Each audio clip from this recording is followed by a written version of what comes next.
போன மாதம் கூட சரியாக கட்டல. இந்த மாதம் வட்டியாச்சு கட்டினேன்னா கொஞ்சம் நான் அண்ணங்கிட்ட பேசுவேன். வியாபாரமே இல்லைண்ணே, 100 ரூபா தானே இருக்குது.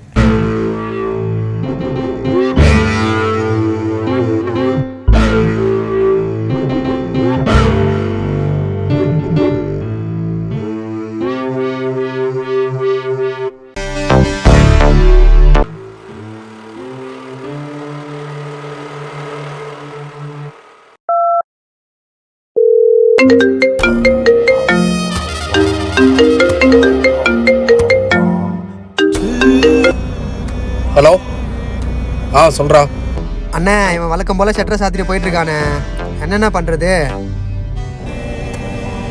என்னது, கடையை பூட்டிருக்கானா? ஏய், அவன் நம்மகிட்ட காசு வாங்கி 3 மாதம் ஆகுது, வட்டியும் கட்டல, அசலும் கொடுக்கல. என்ன அவன் நம்மளை என்ன நினச்சிட்டு இருக்கான்? அவன் நம்மளை ஏமாத்திட்டு இருக்கானா? ஏய், இது சரிப்பட்டு வராது. அவன் வீட்டாண்ட போய் பாருங்கடா. சரிண்ணே, நான் வீட்டாண்ட போய் பார்த்துட்டேன்னு சொல்கிறேண்ணே. ஓகேண்ணே. ஓகேண்ணே.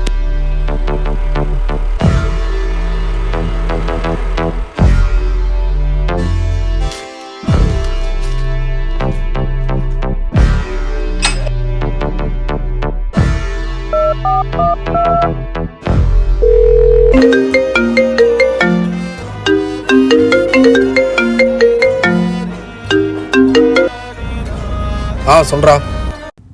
அண்ணே, வீடும் பூட்டி கிடக்கண்ணே. இப்போ என்னென்ன பண்ணுறது? என்னது, வீடு பூட்டிருக்கானா? நாளைக்கு இருக்குடா அவனுக்கு.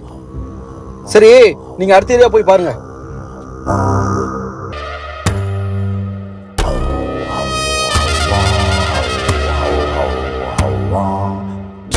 அவனாங்கடா என்னன்னு தெரிலண்ணே. வீட்டில் ஏதோ ஃபோன் வந்துச்சுண்ணே, அர்ஜென்ட்டாக கிளம்பிட்டானே. உங்ககிட்ட சொல்லியிருந்தானே. சரி விடு, அவங்ககிட்ட நான் ஃபோன் பண்ணி கேட்டுக்கிறேன்.